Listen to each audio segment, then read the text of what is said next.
Good morning, सत श्री अकाल, अस्सलाम वालेकुम, नमस्ते। मेरा नाम है विक्की रवानी और आप सभी देख रहे हैं आपका अपना यूट्यूब चैनल, ठीक है? चलो मैं एक काम करता हूँ ना, आप सभी को बड़ा अच्छा तरीके से ना समझाना का कोशिश करता हूँ। एक जो सब्जेक्ट है जिसका नाम है एम लक्ष्मीकांत। क्या नाम है? एम लक्ष्मीकांत। मोस्टली बच्चा क्या होता है ना, इस सब्जेक्ट से बहुत डरता है क्योंकि इसका जो लैंग्वेज है काफ़ी टफ है। लेकिन अगर आप मान लीजिए यूपीएससी का प्रिपरेशन कर रहे हैं तो आपके लिए ये बुक एक कंपल्सरी बोला जाता है, हर टॉपर के द्वारा सजेशन किया जाता है। लेकिन देखिए, मेरा ये मानना है कि ये बुक सिर्फ़ यूपीएससी के लिए नहीं है, बल्कि ये बुक एसएससी के लिए भी काम में आएगा, आपका सीजीएल के लिए भी काम में आएगा और एसएससी सीजीएल के लिए भी काम में आएगा और अलग-अलग तरह के एग्ज़ाम में, कॉम्पिटिटिव एग्ज़ाम में काम आएगा। क्यों? क्योंकि यूपीएससी का अगर आपको पढ़ना है ना इस बुक को, तो इसके साथ आपको एक और बुक को सब्स्टिट्यूट करना होगा, दैट इज़ एनसीईआरटी। क्योंकि ये जो लक्ष्मीकांत बुक है ना, ये नोट्स के फॉर्मेट में लिखा हुआ है, नोट्स के फॉर्मेट में। और जो नोट्स का फॉर्मेट में होता है ना, इसमें आप एनालिसिस निकालना चाहते हैं, तो आपको एनसीईआरटी के साथ सब्स्टिट्यूट करना होगा। तो एनसीईआरटी प्लस नोट्स दोनों को अगर मतलब ये लक्ष्मीकांत अगर आप पढ़िएगा तभी आपके लिए बेनिफिट होगा। तो हम क्या कर रहे हैं ना, आपको आज से ये लक्ष्मीकांत पढ़ाना शुरू करते हैं और ट्रस्ट मी, मेरे साथ बने रहिए वीडियो में। आपको एक-एक करके जब सब लेक्चर खत्म होते रहेगा ना, आपको बड़ा मजा आएगा और समझ में आएगा कि ये तो बहुत ही ईज़ी बुक था यार। हम लोग फालतू में इसको हवा बना के रखा था, इतना टफ किताब है। तो चलिए शुरू करते हैं। सबसे पहले मैं एक बात बता देते हैं, मेरा नाम है विक्की रवानी और मैं धनबाद का रहने वाला हूँ, ठीक है? तो मेरा क्वालिफ़िकेशन है मास्टर्स इन पॉलिटिकल साइंस और मैं काफ़ी दिनों से यूपीएससी का प्रिपरेशन कर रहा हूँ और साथ ही साथ बच्चे लोगों को पढ़ाता भी हूँ काफ़ी सारे इंस्टीट्यूट में। मतलब 1-2 इंस्टीट्यूट में मैं पढ़ाता हूँ। तो मैं अब सभी को स्टार्ट करने जा रहा हूँ। आज आज से जो मेरा लेक्चर है वो स्टार्ट होगा हिस्टोरिकल बैकग्राउंड। चैप्टर का नाम है हिस्टोरिकल बैकग्राउंड। कभी आप सोचे कि पॉलिटी का बुक में हिस्ट्री का चैप्टर यानी कि हिस्टोरिकल बैकग्राउंड पॉलिटी का बुक में, ऐसा क्यों? इसके पीछे भी रीजन है। रीजन क्या, हम आपको बताते हैं, सुनिए। रीजन ये है ना कि जैसे मान लीजिए हम लोग पढ़ते हैं आपका पॉलिटी, ठीक है? लक्ष्मीकांत को पढ़ते हैं। तो पॉलिटिक्स का जो ओरिजिन है ना, वो हिस्ट्री के साथ लिंक है। मतलब कि अगर आप हिस्ट्री को अच्छा से नहीं समझा रहिएगा, तो पॉलिटिकल साइंस आपको समझने में बहुत प्रॉब्लम होगा। क्यों? क्योंकि ये दोनों आपस में इंटरडिसिप्लिनरी मिला हुआ है। समझ में आया? दोनों आपस में जुड़ा हुआ है। तो पॉलिटिकल बैकग्राउंड, तो आज देखिए हमको एक बात बताइए, इस चैप्टर में हम पढ़ेंगे क्या पता है आपको? हम आपको बताते हैं, सुनिए क्या पढ़ेंगे हम लोग। पहले हमको एक पेज ऐड करने दीजिए। हाँ, देखो क्या पढ़ेंगे। सबसे पहले देखो हिस्टोरिकल बैकग्राउंड नाम है चैप्टर का। क्या नाम है? Historical background. अब समझना चीजों को, ठीक है? देखो कैसे क्या होता है। क्या होता है देखो ध्यान से। जैसे मान लो ना कि अभी कितना डेट चल रहा है, अभी चल रहा है आपका सन 2025 26 चल रहा है, राइट? 2026। तो आज क्या है ना, आज आप सरकार के सामने खड़े होकर के सरकार से सवाल पूछ सकते हैं। आज हम लोग का देश में कोई भी आदमी खड़ा होकर के क्या कर सकता है? चुनाव में लड़ सकता है। मतलब कि वो एक देश, जैसे मान लीजिए हम लोग का ये भारत देश है ना, तो इस देश में कोई भी आदमी खड़ा होकर के चुनाव को लड़ सकता है। लेकिन क्या ये हमेशा से ऐसा था? नहीं। हम लोग का देश कब, जैसे आज 2026 है, इससे पहले क्या था? 2025 था। उससे पहले क्या था? 2024 उससे पहले 2024 था। उससे पहले 2023 था। ऐसे करते-करते कहीं न कहीं सन 2020 भी आया होगा, राइट? अगर और आप पीछे चल जाइएगा तो कहीं न कहीं सन 2010 आया होगा, राइट? इसी तरह करते-करते कहीं न कहीं आप चल जाइएगा ना तो सन 2000 भी आएगा, राइट? इस तरह से 2000 से और 100 साल आप पीछे चल जाएगा तो कहीं न कहीं आपको मिल जाएगा क्या? 1900 मिलेगा, राइट? और अगर आप पीछे चल जाइएगा तो क्या मिल जाएगा आपको? 1800, राइट? और पीछे जाइएगा तो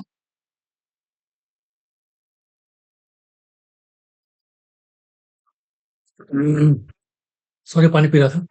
1800 से और पहले चल जाएगा तो आप कितना मिल जाएगा यहाँ पे? 1700। इससे भी पहले चल जाएगा तो कितना मिल जाएगा? 1600। तो देखिए क्या होता है ना, यहाँ से कहानी स्टार्ट होगा, यहाँ से आपको समझाएँगे हम और पूरा यहाँ से लेकर के एकदम यहाँ तक का जो माजरा था, मतलब 1947 में जो हम लोग का देश का संविधान बन के जो रेडी हुआ ना, यहाँ तक का क्या पॉलिटिकल हिस्ट्री रहा है। मैं फिर से कह रहा हूँ, पॉलिटिकल हिस्ट्री, उसको हम समझाएँगे। लेकिन पॉलिटिकल हिस्ट्री को समझने के लिए ना, आपको साथ-साथ हिस्ट्री का भी ज्ञान होना चाहिए, यानी कि मॉडर्न इंडिया पे अच्छा कमांड होना चाहिए। और आप लोग जैसे यूपीएससी का तैयारी करते हैं तो आप लोगों को पता होगा, मॉडर्न इंडिया को समझने के लिए 2 जो बुक काफ़ी अच्छा किताब है। एक तो आ जाता है आपका स्पेक्ट्रम और एक है आपका बिपिन चंद्रा। ये दोनों किताब जो है इसमें से कोई भी पढ़ सकते हैं, कोई प्रॉब्लम नहीं है।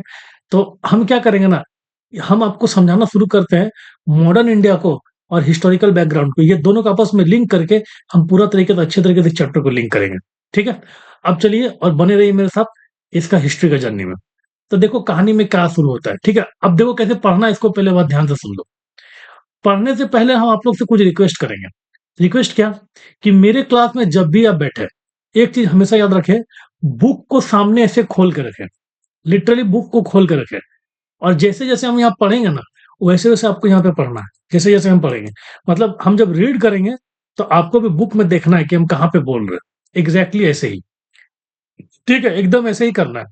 और साथ ही साथ हम कभी-कभी आपको क्वेश्चन्स भी देंगे मेंस के लिए। उस क्वेश्चन को लिखने के लिए आपके बगल में एक व्हाइट कॉपी भी होना चाहिए, जिसमें आप क्वेश्चन को ऊपर में लिखिएगा, उसका आंसर को भी लिखने का हम तरीका समझाएँगे। मतलब पॉलिटी को भी कवर करेंगे और साथ ही साथ हम लोग आंसर राइटिंग को भी कवर करेंगे। ये पूरा का पूरा सिस्टम होने वाला हम लोग का। हम लोग लक्ष्मीकांत का 8 एडिशन का बुक को फॉलो कर रहे हैं। आप किसी भी एडिशन का बुक ले सकते हैं, कोई बड़ी बात नहीं है। आप 8 एडिशन ले, 7th ले, 6th ले, 6th एडिशन से कम ऊपर होना चाहिए। जो ग्रीन वाला किताब जिसके इसके पास है, 6th, 7th, 8 ये तीनों चल जाएगा। थोड़ा-थोड़ा बेसिक डिफरेंस है। अगर आपके पास 6th है, कोई बात नहीं, आप देख सकते हैं। 7th है, तो भी आप देख सकते हैं। 8 है, तो भी आप देख सकते हैं। मैं फॉलो कर रहा हूँ 8 को। जो-जो चीज़ इसमें छूटा हुआ था, देखिए, छूटा हुआ क्या, सब में सब कुछ दिया हुआ है। लेकिन 8 में क्या-क्या दिया, जो नया-नया अपडेट आया ना, उस अपडेट को बस खाली जोड़ दिया। जैसे कि पार्लियामेंट में कितना-कितना ब ब बिल का बदलाव आया है, तो वो सारा चीज़ को इस 8 वाला किताब में जोड़ दिया गया है। तो बस कंटेंट ये सब भी सेम है, लेकिन थोड़ा बहुत डिफरेंसेस है। तो ऐसा कुछ खास फ़र्क पड़ने वाला नहीं है, जो भी एडिशन है आपके पास, बिल्कुल चलेगा। ठीक है? अब हम लोग शुरू करते हैं। आपको पूरा का पूरा ये करने के लिए पढ़ाना स्टार्ट करते हैं और समझने की कोशिश करेंगे हम लोग, ठीक है? तो सबसे पहले ना हम लोग चैप्टर का नाम को पकड़ते हैं। क्या नाम है चैप्टर का? हिस्टोरिकल बैकग्राउंड, जो हम पहले ही बोले आपको। क्या नाम है? Historical background. अब समझो बाबू कैसे क्या होता है, देखो। हिस्टोरिकल बैकग्राउंड जब चैप्टर का नाम है ना, तो क्या होता है पहले इसको समझो। भारत में ना, अगर आप जैसे अभी 2026 चल रहा है, ठीक है? अगर आप मान लीजिए सन 2000 भी कहीं न कहीं पे होगा, पहले बताएँ हम आपको। इसी तरह करते-करते कहीं न कहीं पे 1900 होगा, कहीं न कहीं पे मान लो कि 1800 होगा, ठीक है? उसी तरह करते-करते कहीं न कहीं 1700 होगा, कहीं न कहीं पे 1600 होगा, राइट? 1600। उसके बाद कहीं न कहीं पे 1500 के आस-पास होगा, राइट? हाँ, 1500। तो देखो इस टाइम पे क्या हुआ था, समझो ध्यान से। जैसे ये हम लोग का भारत है, तो भारत में ना जब 1600 का टाइम था, यानी कि 1600 के आस-पास ना, याद रखना कि अलग-अलग राजा रूल करता था। जैसे यहाँ पे एक राजा, यहाँ पे एक राजा, यहाँ पे एक राजा, यहाँ पे एक राजा, ऐसे करके अलग-अलग राजा रूल करता था। मतलब इंडिया बोल के कोई चीज़ नहीं था। There is nothing called India. India क्या बोला था, किसको बोला जाता था? इस वाला एरिया को जो इंडस नदी के किनारे होता था ना, इसको बस इंडिया बोला जाता था। ये झारखंड, नॉर्थ ईस्ट, ये सब में अलग-अलग रूलर रूल करते थे, राजा। राजा रूल कर रहा है। जैसे मान लीजिए एक ठो राजा है, वो राजा झारखंड में रूल कर रहे हैं। ठीक है? यहाँ समझना। या फिर आप जिस भी जगह पे रहते हो, यहाँ पे एक राजा रूल कर रहा है। ठीक है? यहाँ पे एक राजा रूल कर रहा है। तो इस टाइम पे क्या होता है ना, सन 1600 के टाइम पे एक कंपनी आती है जिसका नाम है east India company. East India company नाम रहती नहीं, उसका कुछ और नाम था। ईस्ट इंडिया कंपनी बाद में बनती है किसी और कंपनी के साथ मर्ज होकर के। लेकिन चूँकि आपको बुक में दिया हुआ है इसीलिए हम बताते हैं। ईस्ट इंडिया कंपनी क्या होता है ना, वो 1600 के आस मतलब आपका 1500-1600 से आस-पास अलग-अलग यूरोप से, मतलब इधर से, जैसे अगर आप मैप देखिएगा, जैसे आपको हम दिखाते हैं। देखिए ये मैप देखिए। हुँ, हुँ, मैप हाँ। यहाँ पे आप ये मैप को देखिए आप, वर्ल्ड पॉलिटिकल मैप। जैसे ये मैप है, ठीक है? यहाँ पे आपको मेरा ये दिख रहा होगा माउस, ठीक है? यहाँ से क्या होता है ना, काफ़ी सारा कंपनी मतलब 1600 का टाइम पे यहाँ से आना स्टार्ट करता है यहाँ की तरफ, यानी कि भारत की तरफ यहाँ पे, ठीक है? ये शायद आपको माउस में दिख रहा होगा। 1 सेकंड मैं थोड़ा-सा एक कर लेता हूँ एक काम। वेट हाँ, let me just first of all choose the pen. हाँ, पेन चूज़ हो गया, चलो ठीक है। पहले पॉइंटर खोलें इसको, खोल पेन, ठीक है। तो देखो यहाँ से क्या होता है ना, काफ़ी सारा जो कंपनी था ना, वो कंपनी क्या करता है, भारत की ओर आना स्टार्ट होता है यहाँ से। यहाँ से काफ़ी सारा कंपनी। क्या होता है कि वो लोग भारत की तरफ वो आना स्टार्ट करता है। Late me just change the colour, colour change, colour हाँ, ठीक है। यहाँ से काफ़ी सारा जो ये है ना, वो भारत की तरफ आना स्टार्ट करता है। ठीक है? ये कलर नहीं चेंज हो पा रहा है। फर्स्ट टाइम यूज़ कर रहे हैं ना, इसलिए थोड़ा प्रॉब्लम हो रहा है। थोड़ा-सा बर्दाश्त कर लो 1 मिनट हाँ। जैसे यहाँ से काफ़ी सारा कंपनी जो है ना, वो सॉरी काफ़ी सारा जो लोग हैं यूरोप के, वो आना शुरू करते हैं। जिसमें से आपका कौन-कौन आता है? फ्रेंच आता है, डच आता है, पुर्तगालीज़ आता है, काफ़ी सारे लोग आते हैं। फ्रेंच, डच, पुर्तगालीज़ और इसी में से एक आदमी आता है जिसका नाम था ईस्ट इंडिया कंपनी, जो कि इंग्लैंड का कंपनी था, वहाँ से ये लोग आता है। ठीक है? कहाँ से आता है? इंग्लैंड से आता है ईस्ट इंडिया कंपनी। कब? 1600 के आसपास। मतलब भारत में 1600 में आ रहा है कौन आपका? East India company. इस जगह से यहाँ पे मान लीजिए मैप में देखते हैं, यहाँ से आता है ईस्ट इंडिया कंपनी, भारत की तरफ आ रही है। ठीक है? तो वो जब कंपनी पहली बार आई ना, तो चूँकि देखो ये सब सब पढ़ेगा तुम स्पेक्ट्रम में, ये सब पॉलिटी का पार्ट नहीं है, लेकिन थोड़ा-थोड़ा हम समझा देते हैं। या फिर आप मान लो जो भी मॉडर्न इंडिया में पढ़िएगा उसका किताब का पार्ट है। तो क्या हुआ था कि वो लोग जब आता है ना, तो आते के साथ ना पहले यहाँ पे देखता है ना कि अरे यहाँ पे तो हम लोग मस्त अपना बिज़नेस-विज़नेस चला रहे हैं, तो चलने देते हैं बिज़नेस वगैरह। अपने यहाँ पे आ करके लोग अपना बिज़नेस कर रहा था, ट्रेड कर रहा था, बिज़नेस कर रहा था। लेकिन क्या ये लोग सोचा ना कि नहीं भाई बिज़नेस से काम तो नहीं चलेगा। हम लोग को क्या करना होगा ना, इस जगह को ही लूटना होगा। क्यों?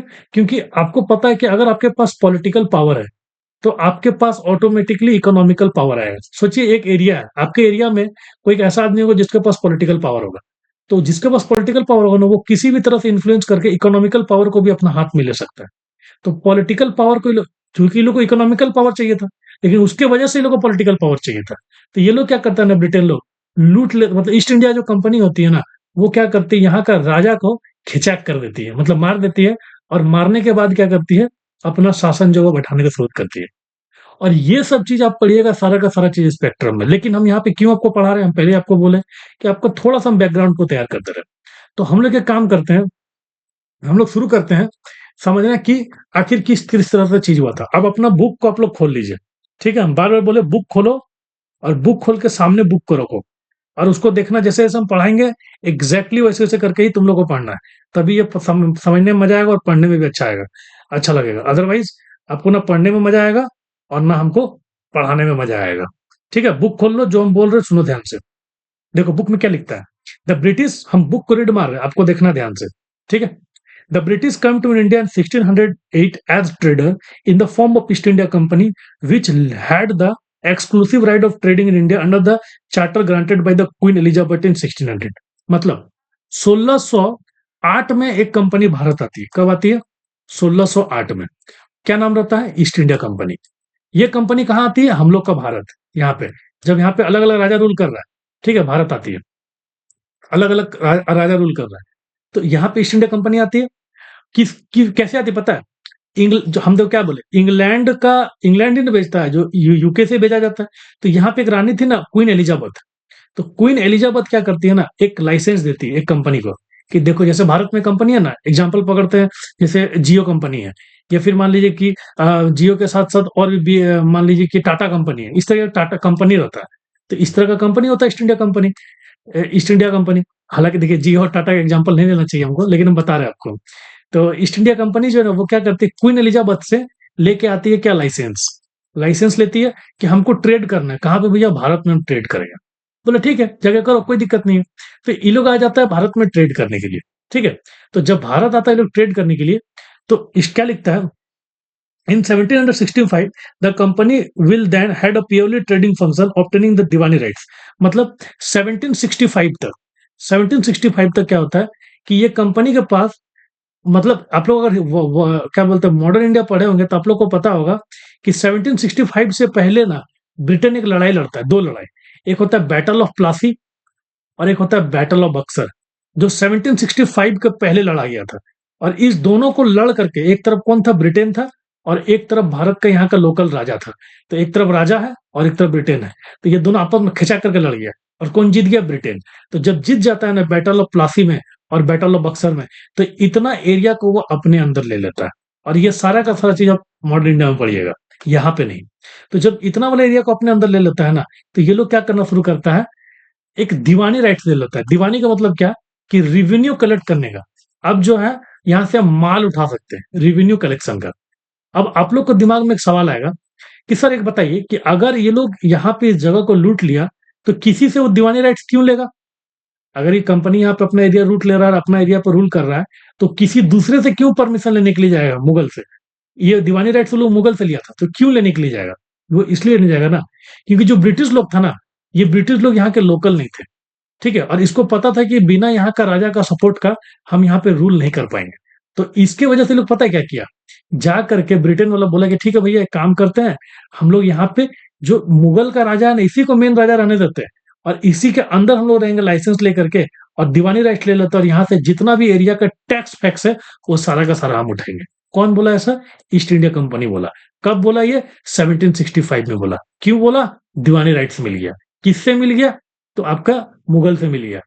समझ में आया? कब आया ब्रिटिश? 1608 में भारत आया। क्यों आया? क्योंकि 1600 में जो क्वीन एलिजाबेथ थी, वो उसको लाइसेंस का अधिकार दे दी। इस तरह का पूरा माजरा हुआ। इतना सबको समझ में आया? चलिए, मतलब एक चीज समझ में आ गया आपको कि 1765 तक ये लोग क्या करता है ना कि पूरा का पूरा भारत को अपने मतलब पूरा का पूरा भारत नहीं, इस वाला एरिया को अपने अंदर ले लेता है। क्लियर? अब यहां से क्या करता है ब्रिटेन ना, सबको अगल-बगल राजा को परेशान करना शुरू करता है और लूटना शुरू करता है।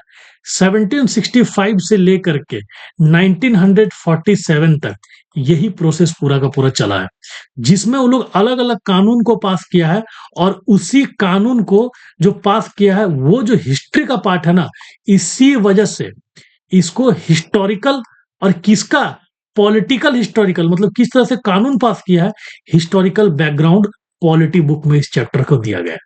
अब समझ में आया क्यों दिया गया है? क्लियर?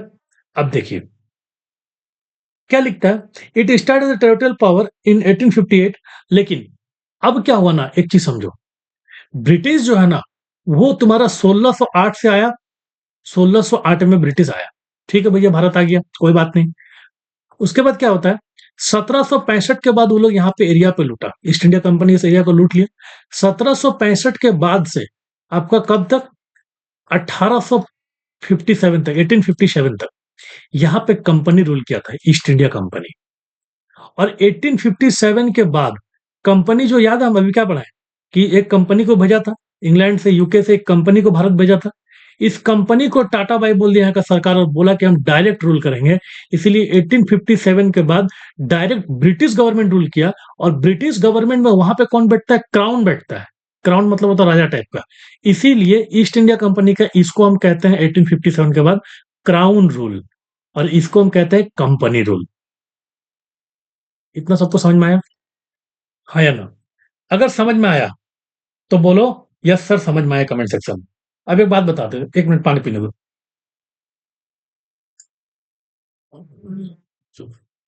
देखो बाबू, हम एक चीज रिक्वेस्ट करेंगे कि आप लोग कहाँ-कहाँ से देख रहे हैं ना, आप लोग कमेंट सेक्शन में थोड़ा कमेंट करके बताइए कि आप लोग किस-किस स्टेट से देख रहे हैं। अपना डिस्ट्रिक्ट का नाम और स्टेट का नाम, ठीक है? ये प्लीज़ कमेंट करें। हमको भी पता चले मेरा बच्चा कहाँ-कहाँ से देख रहा है, ठीक है? In the in the wake of suffer the British responsibility, हाँ, तो ऐसा क्या हुआ था ना कि यहां से लेकर के यहां तक कंपनी रूल किया और उसके बाद अचानक से कंपनी के बाद आ गया सिपॉय, मतलब सॉरी क्राउन रूल। तो ऐसा क्या हुआ था, तो ऐसा हुआ था सिपॉय म्यूटर्निटी। सिपॉय म्यूटर्निटी क्या हुआ था सुनो बताते हैं, ये लोग इसको सिपॉय म्यूटर्निटी क्यों कहते हैं पता है?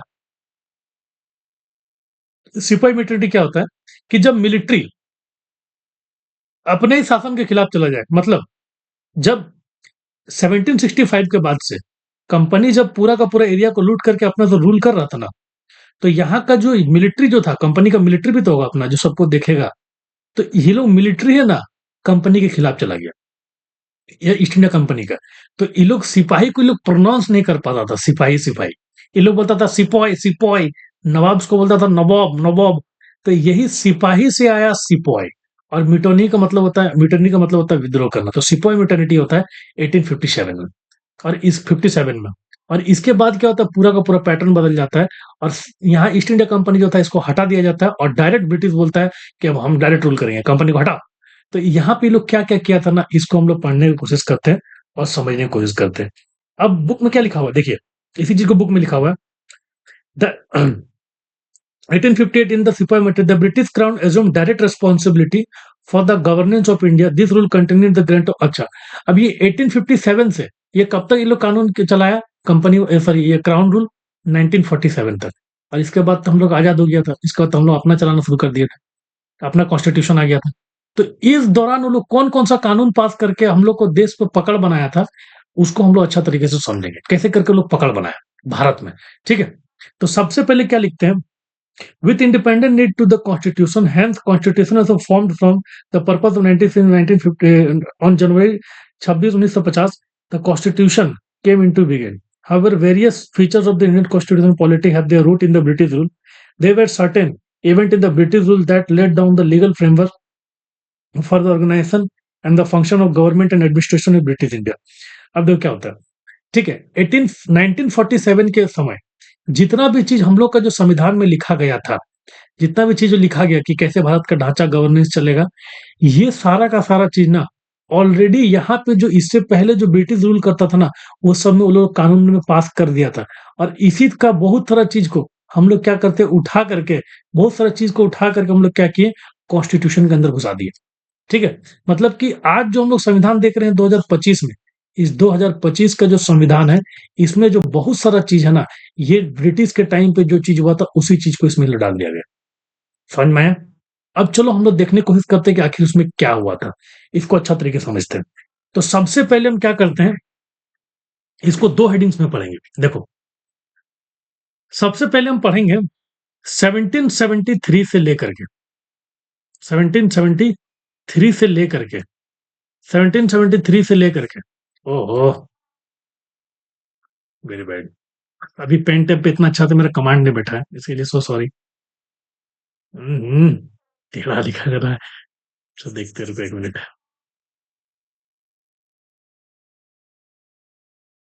ठीक है, देखो 1773 से लेकर के हम लोग कब तक पढ़ेंगे, 1857 तक, यानी 1858 तक ईस्ट इंडिया कंपनी जो कानून पास किया था उसको पढ़ेंगे हम लोग, ठीक है?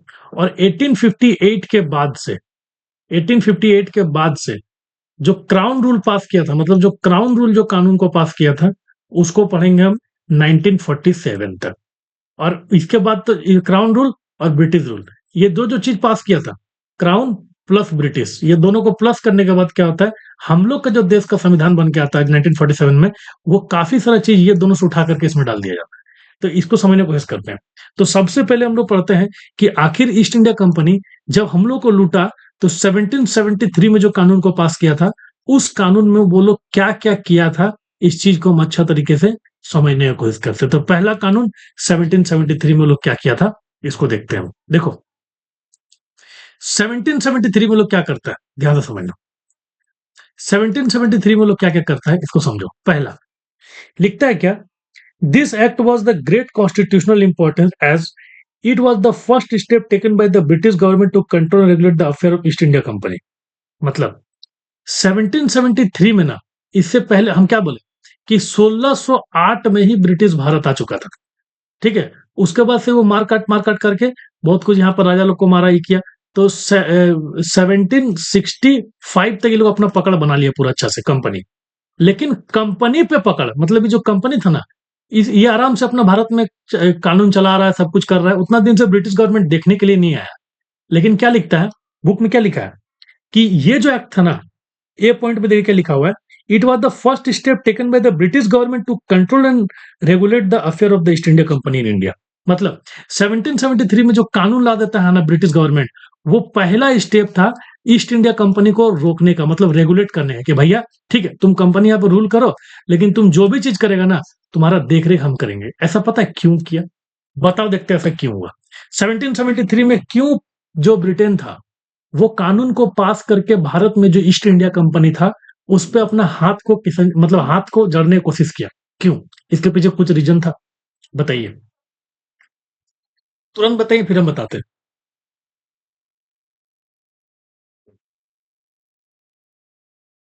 रीजन था, रीजन क्या था समझो। अगर इसी चीज को समझना है ना, तो चलो फिर से हम लोग चलते हैं वर्ल्ड हिस्ट्री में। देखो क्या हुआ था पहले ना, इसको समझो बाबू। ये जो ब्रिटेन था ना, ये जो ब्रिटेन है, ये जो ब्रिटेन है ना, ये ब्रिटेन क्या करता था, अमेरिका का इस वाला एरिया पे रूल करता था, ठीक है?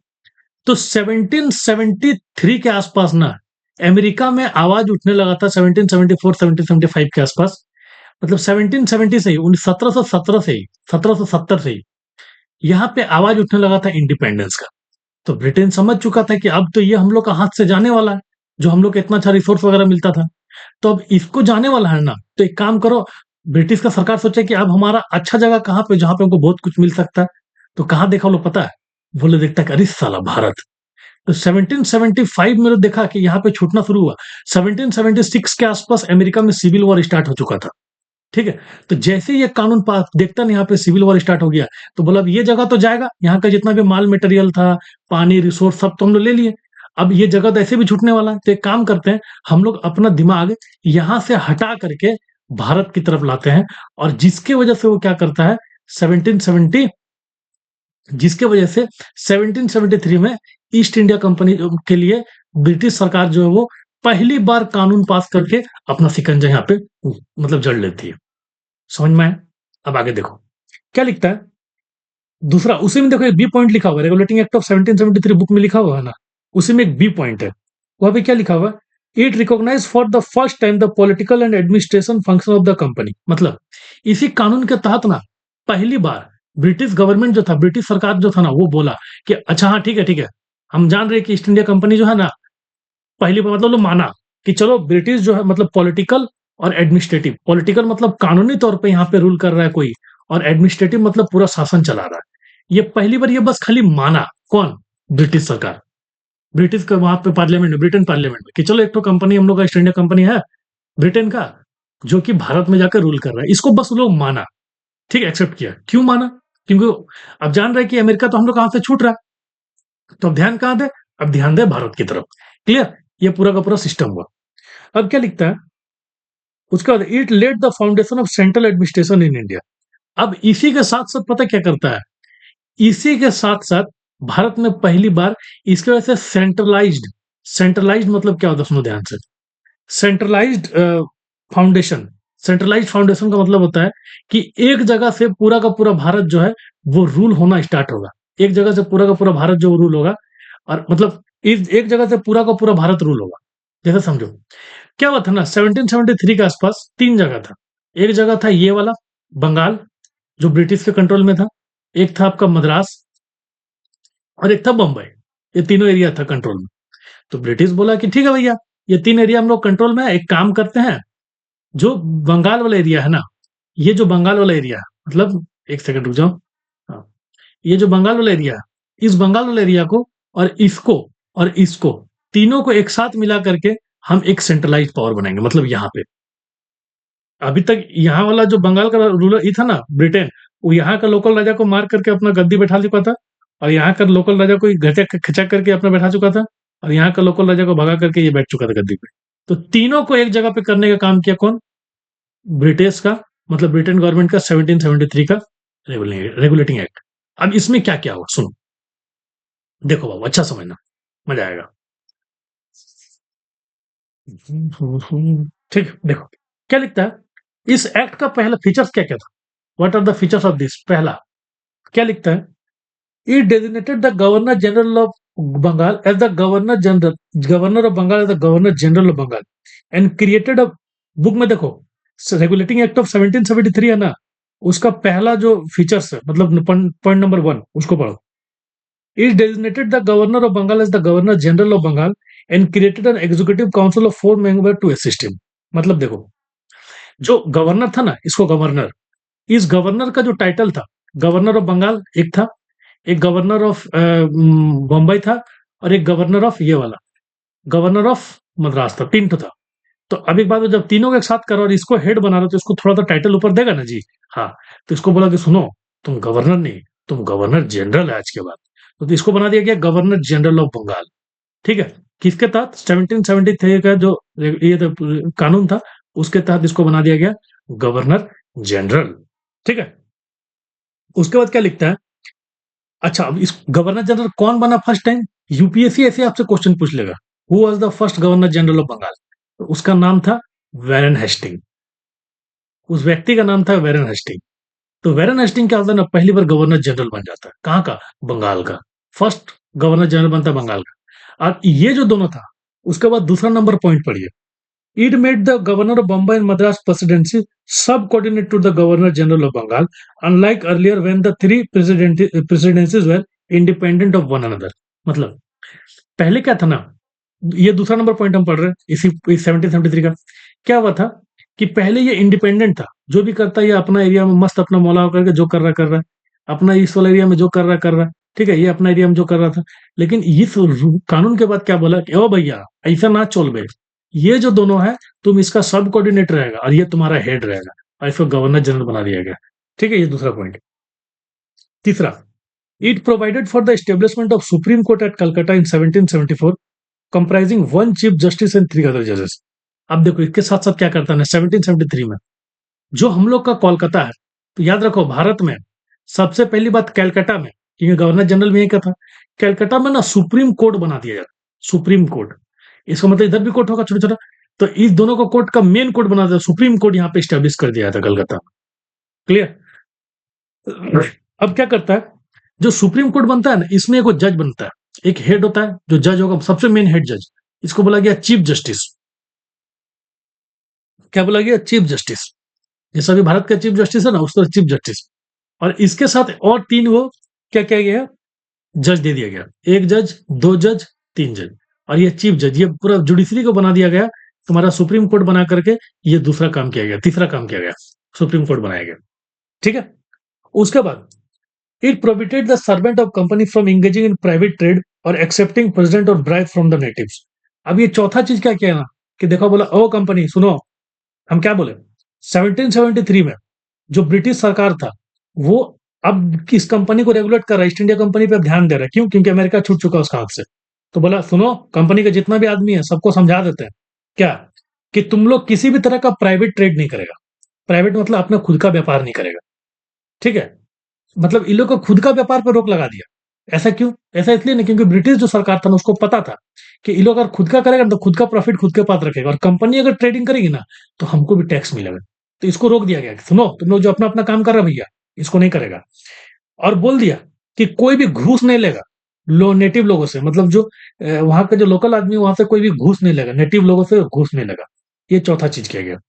इसके साथ साथ क्या किया गया, पांचवा चीज, 1773 में it strengthened the control of British government over the company.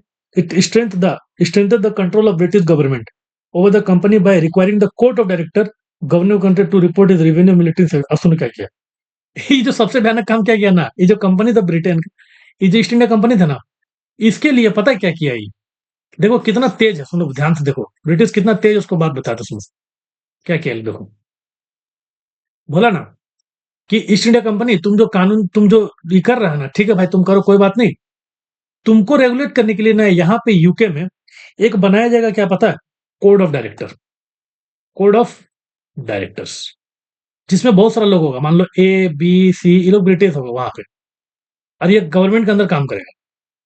और ये गवर्नमेंट के अंदर काम करेगा, ये लोग मतलब जैसे ब्रिटिश अभी भारत का पार्लियामेंट है ना जी, तो उसी तरह का वहां पे समझ जाओ कि वहां का जो पार्लियामेंट था, वहां का जो गवर्नमेंट था, वहां पे एक तो बॉडी बना दिया गया जिसमें बहुत सारे लोग थे, उसको बोला जाता था कोड ऑफ डायरेक्टर। और इन लोग को बोल दिया ना कि जो जो कंपनी भारत में यहाँ पे कर रहा है, मतलब ईस्ट इंडिया कंपनी जो जो कर रहा है, इस पे तुमको क्या करना है ना, इन लोग का चीजों पे ध्यान रखना है। किस किस चीजों पे? सबसे पहला बोल दिया सिविल मैटर, जमीन उमीन का मैटर हो गया, या फिर किसी तरह का कोई कहाँ पे पोर्ट लेना है, कहाँ पे, ये तो सिविल मैटर में आ गया। उसके बाद मिलिट्री, कि कितना माल, मतलब क्या बोलते हैं, किस किस तरह का मिलिट्री है, उन लोगों के पास आर्मी कितना होगा, सबका देख रेख कौन करेगा? कोर्ट ऑफ डायरेक्टर करेगा। और तीसरा बोल दिया रेवेन्यू, कि जो ये लोग, याद है अभी हम क्या बताए कि 1765 में ही ये लोग 1765 में ही ये लोग दीवानी राइट्स ले चुका था ईस्ट इंडिया कंपनी। तो बोला कि ये जो तुम रिवेन्यू उठाने का, जो माल उठाने का जो तुम्हारे पास राइट्स है ना, उसको अब रेगुलेट करेगा कौन? Code of director, east India company को।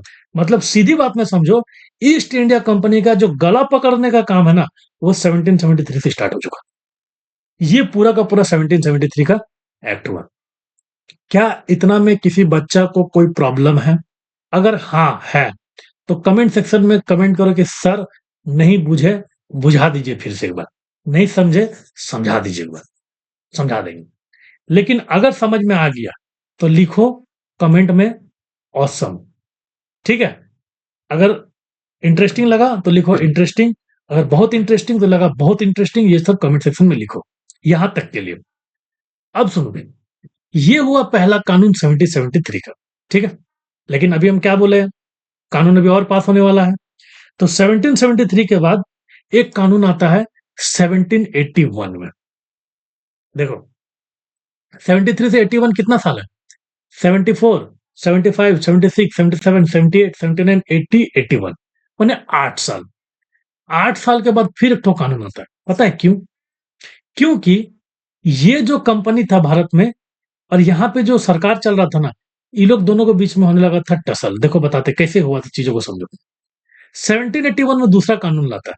कौन? ब्रिटिश का पार्लियामेंट। अब इसमें ये क्या बोलता है सुनो। देखो सबसे पहले बोलता है, इसको बोला गया अमेंडमेंट एक्ट। अमेंडमेंट, अमेंडमेंट मतलब क्या? सुधार के लिए लाया। तो किसका सुधार? ये जो 1773 में जो कानून सब बनाया ना, इसमें कुछ गलती हो गया, इसको हम सुधारेंगे इसके तहत 1781 के तहत। और वो क्या सुधारा? अब चलो इसको देखने की कोशिश करते हैं। तो सुधारा क्या ना बाबू, अब यहां पे हम पढ़ते हैं 1781 को। सुनो क्या लिखता है।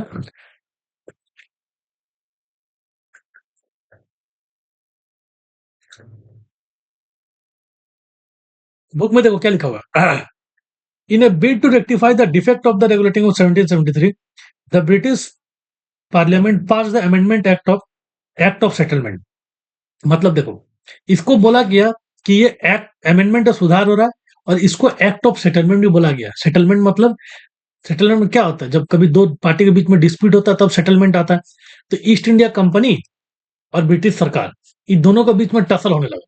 कंपनी बोल रहा है, अरे तुम ये कानून ला करके तो यार मेरा गर्दन दाब रहा है, तो ये कानून तो नहीं चलेगा। ये भी बोल रहा है कि तेरा गर्दन दाबे करेंगे। तो दोनों के बीच ईस्ट इंडिया कंपनी बोल दिया कि सुनो, इस तरह करेगा तो हम यहाँ कंपनी भी नहीं चलाएंगे, जितना छोड़ सके चल जाएंगे। इस तरह मान लो बोला होगा। तो ये बोला ना कि सही बात है भाई, इससे पहले छोड़ के जाए, ये लोग के लिए कुछ हम स्पेशल ही दे देते हैं। तो वो क्या क्या चीज दिया सुनो। इस 1781 का जो कानून था उसका फीचर सुनो। सबसे पहला बोलता है, द नेक्स्ट क्या लिखता है, it exempted the governor general and the council from the jurisdiction of the supreme court for the act carried out by the official capacity. Similarly it also exempted the servant of the company from the jurisdiction of supreme court for their official action.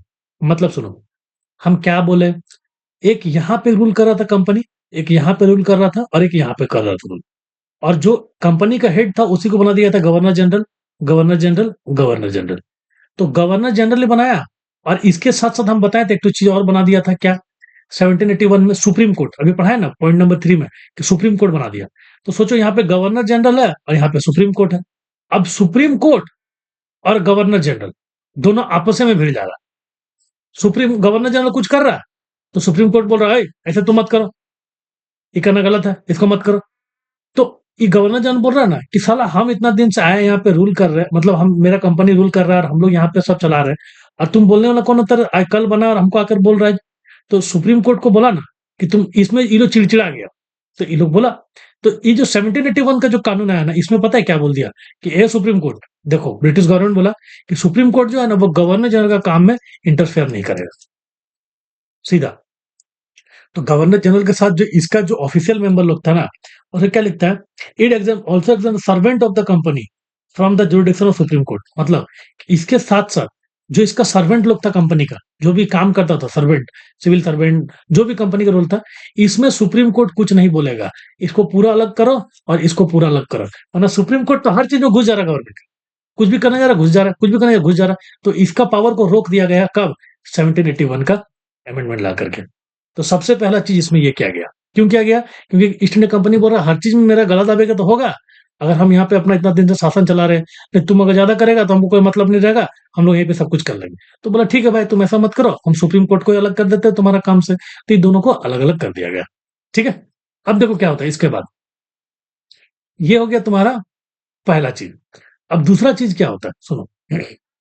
Book में हम पहले बोले book को खोल के रखेगा, क्योंकि book नहीं खुला रहेगा समझ में नहीं आएगा। दूसरा पॉइंट में देखो क्या लिखा हुआ है 1781 में। It excluded the revenue matter and the matter ageing the collection of revenue from the jurisdiction of supreme court. अब देखो, सुप्रीम कोर्ट को बोला गया कि देखो सुप्रीम कोर्ट, पहला तो तुम गवर्नर जनरल का काम में बाधा नहीं डालेगा, साथ ही तो उसका सर्वेंट का काम में भी नहीं डालेगा। दूसरा बोला देखो सुप्रीम कोर्ट, कि तुम जो रेवेन्यू मैटर है ना, जहां पे पैसा वैसा का मामला है, वहां पे तुम चुपचाप रहेगा, तुम कुछ नहीं बोल सकता। तो सुप्रीम कोर्ट बोला कि ठीक है भैया, हम कुछ नहीं बोलेंगे, हम चुपचाप रहेंगे। तो सुप्रीम कोर्ट का मुंह को बंद कर दिया, बोला कि तुम रेवेन्यू का मैटर में जहां पे पैसा वगैरह उठा रहा है उसमें तुम कुछ नहीं बोलेगा। वरना बार बार सुप्रीम कोर्ट आ जाए, कैसे रेवेन्यू उठा रहा है यहाँ से, क्यों लोगों को परेशान कर रहा है, तो इसको चुपचाप कर दिया मुंह को। क्लियर। तो दोनों के बीच में टसल, बार बार हम बोल रहे क्यों ऐसा कर रहा था ये कंपनी, बोला कि अगर सुप्रीम कोर्ट को ये सब पावर दे देगा तो इन लोग का तो कोई मतलब नहीं रहेगा, इतना दिन से आया लूटा पाटा सब कुछ किया। तो ये लोग बोला ना कि नहीं भाई हम लोग जो है सुप्रीम कोर्ट तुम इसमें इंटरफेयर नहीं करेगा, तो रेवेन्यू से भी सुप्रीम कोर्ट को हटा दिया गया। तीसरा, it provided that the Supreme Court was to have a jurisdiction over all the inhabited of Kolkata. It also required the Court of Administration of personal of defended as a Muslim were to tried according to the Muslim law. सुनो, supreme court में बैठता है जज, right. तो जज बैठता, तो बोला ना तीसरा पॉइंट में ये लिखा हुआ बुक में कि जितना भी चीज होगा सुप्रीम कोर्ट में, जो जो चीज होगा ना वो तो तुम्हारा एरिया है, जो बंगाल वाला एरिया उतना ही दूर जुरिडिक्शन होगा। और ऑब्वियसली बात है यहाँ पे जो मद्रास और ये प्रेसिडेंसी ये दोनों में होगा, मतलब इसके बाहर का जो एरिया है इसमें नहीं होगा, इसमें भी हो सकता है इसमें भी हो सकता है, लेकिन इसका बाहर में नहीं होगा, जो कलकत्ता के लोगों के लिए होगा। और पता है इसके साथ साथ क्या बोल दिया कि जो जजेस होगा ना, अगर कोई मान लो हिंदू आदमी है, अगर वो कुछ क्राइम करता है और कोई मुस्लिम आदमी है वो कुछ क्राइम करता है, तो हिंदू वाला जो आदमी कोई क्राइम करेगा ना तो उसको हिंदू लॉ के हिसाब से सजा दिया जाएगा, और मुस्लिम आदमी कोई क्राइम करेगा ना तो उसको मुस्लिम लॉ के हिसाब से सजा दिया जाएगा। क्यों ऐसा? क्योंकि भारत यहाँ का जो कलकत्ता का जो सोसाइटी है ना, इस सोसाइटी में बहुत सारा रूल्स एंड रेगुलेशन थे, और जब पहले राजा का शासन चलता था ना तो इसी तरह का सिस्टम हुआ करता था। तो जिसके वजह से क्या किया गया ना कि बोला हिंदू को हिंदू तरीके से, मुस्लिम को मुस्लिम तरीके से सजा दिया जाएगा। क्या हम ये कह सकते हैं कि ब्रिटिश का यहीं से प्रोपेगेंडा स्टार्ट हो चुका था हिंदू मुस्लिम को अलग करने का, 1781 से? ऑब्वियसली बात है। और ये कर दिया गया, ठीक है। उसके बाद मोहम्मदन लॉ, मोहम्मदन लॉ का मतलब था मुस्लिम लॉ, मुस्लिम लॉ से एक तरीके से इसको दिया जाएगा ये सजा, और इसको दिया जाएगा हिंदू लॉ के हिसाब से। उसके बाद चौथा पॉइंट में क्या लिखा हुआ है? चौथा पॉइंट में लिखा हुआ है it laid down the appeal from the provisional court to be taken to the governor general in council, not to the supreme court. मतलब क्या बोला ना कि जैसे मान लो कि ये प्रोविजनल कोर्ट है, जैसे होता ना हाई कोर्ट, सुप्रीम कोर्ट उसके नीचे हाई कोर्ट है, तो यहाँ के एरिया के लिए छोटा कोर्ट तो होगा, इसको हम लोग कहते थे प्रोविजनल कोर्ट, इसको कहते थे प्रोविजनल कोर्ट। तो प्रोविजनल कोर्ट में अगर कोई मुद्दा आएगा ना तो वो सुप्रीम कोर्ट को नहीं जाएगा, वो सुप्रीम कोर्ट को उस मुद्दा को नहीं जाएगा, वो किसको चला जाएगा, वो वहां का गवर्नर को जाएगा, गवर्नर जनरल को जाएगा। अभी हम क्या बताएं, याद करो 1773 में गवर्नर से उसको गवर्नर जनरल बना दिया गया था, क्यों? क्योंकि उसको बड़ा पद दिया। तो बोला कि ये जो मैटर था ये कोर्ट में नहीं जाएगा, ये पहले गवर्नर जनरल के पास जाएगा। मतलब सीधी बात है कि सुप्रीम कोर्ट से ऊपर कर दिया गया गवर्नमेंट को। गवर्नमेंट मतलब ब्रिटिश ईस्ट इंडिया कंपनी को, ये 1781 में किया गया। इसीलिए इसको एक्ट ऑफ सेटलमेंट कहते हैं, क्योंकि सेटलमेंट किया गया था किसके द्वारा? सुप्रीम कोर्ट और British east India company. Supreme court को कौन रिप्रेजेंट कर रहा था? आमतौर पर ब्रिटिश जो वहां के रूलर थी, और इसको ईस्ट इंडिया कंपनी को कर रही थी, लेकिन दोनों मिलकर शोषण किसका कर रहे थे? भारत के लोगों का। ऑब्वियसली बात है। उसके बाद क्या लिखता है, it empower the governor general council to frame law the provisional court and the council. साथ ही साथ मतलब सुप्रीम कोर्ट को बोल दिया कि अगर जो भी प्रोविजनल कोर्ट है, चौथा नंबर में क्या था, प्रोविजनल कोर्ट का मैटर गवर्नर जनरल को जाएगा, ना कि सुप्रीम कोर्ट को जाएगा। ये क्लियरली मना कर दिया गया। और जबकि अभी का नियम में क्या होता है, अगर डिस्ट्रिक्ट कोर्ट का कोई मैटर तो हाईकोर्ट जाता है, और हाईकोर्ट का मैटर सुप्रीम कोर्ट जाता है, राइट। ऐसा तो नहीं है कि हाईकोर्ट का मैटर को गवर्नमेंट देखती है, सेंट्रल गवर्नमेंट, नहीं ना। तो सेम चीज हुआ, बोले कि ठीक है जो चीज तुम यहाँ पे कर रहा है उस चीज को जो है यहाँ पे इस तरह से करना है। उसका चौथा नंबर क्या बोलता है, it empower the governor general council to frame regulation for the provisional court and council. मतलब कि जो गवर्नर जनरल है ना वो क्या करेगा, frame regulation for the provisional court and the council, मतलब कि गवर्नर जनरल ये जो प्रोविजनल कोर्ट है इसके लिए कानून वगैरह जो है, मतलब उसका रेगुलेशन कैसे इसको चलाया जाए क्या होगा, ये गवर्नर जनरल डिसाइड करेगा, ना कि सुप्रीम कोर्ट। ये सारा चीज किया गया 1781 में। मतलब 1773 में कानून से कोशिश किया पहली बार कंपनी को दबोचने का, कंपनी उसके लिए बैकलेसेस किया। उसके बाद 1781 में सुधार करने के लिए क्या गया, सुप्रीम कोर्ट बना, बोला कि ठीक है सुप्रीम कोर्ट का काम में, गवर्नर जनरल का काम में इंटरफेयर नहीं करेगा, रेवेन्यू मैटर में सुप्रीम कोर्ट चुपचाप रहेगा, प्रोविजनल कोर्ट को रेगुलेशन करने के लिए सुप्रीम कोर्ट, प्रोविजनल कोर्ट को गवर्नर जनरल करेगा।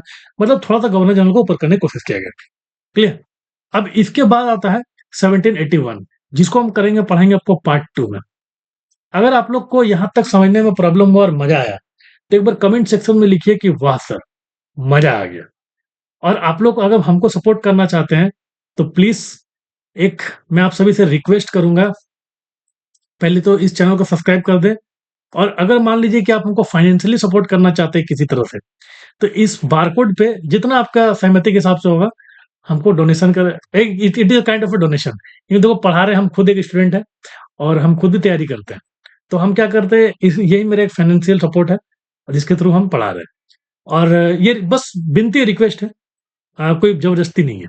और इंस्टाग्राम पे जा करके हमको फॉलो करें, विक्की रवानी अंडरस्कोर 77 से।